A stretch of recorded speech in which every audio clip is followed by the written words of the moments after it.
आपण पाहत आहात लोकशाही महाराष्ट्र न्यूज। यात्रेच्या काळात भाविकांनी प्लास्टिक मुक्त व स्वच्छता राखण्यासाठी सहकार्य करावे। जिल्हाधिकारी अमोल येडगे।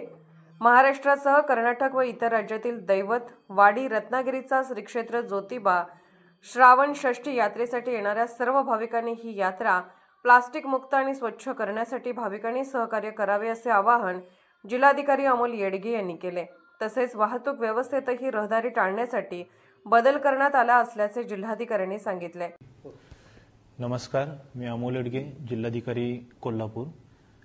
दक्कनचा राजा ज्योतिबाची उद्या 30 जुलै रोजी षष्ठीची यात्रा आहे आणि षष्ठीच्या यात्रेसाठी राज्यभरातून येणाऱ्या सर्व भाविकांचं मी सर्वप्रथम देवस्थान समितीच्या वतीने आणि जिल्हा प्रशासनाच्या वतीने स्वागत करतो।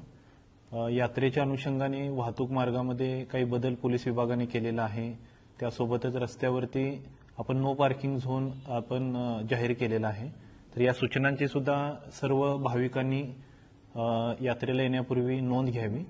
त्यासोबतच यावर्षी षष्ठीची यात्रा पूर्णपणे प्लास्टिक मुक्त आणि स्वच्छ यात्रा अशी यात्रा आपण साजरी करण्याचा संकल्प प्रशासनाने जिल्हा प्रशासनाने आणि देवस्थान समितीने केलेला आहे।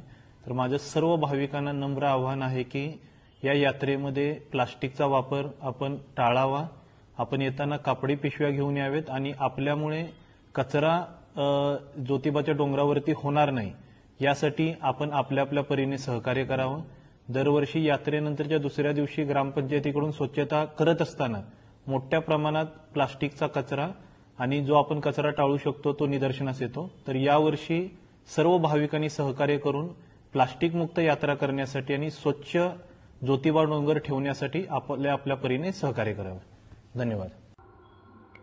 लोकशाही महाराष्ट्र न्यूज चॅनलला लाईक करा, शेअर करा आणि सबस्क्राइब करा।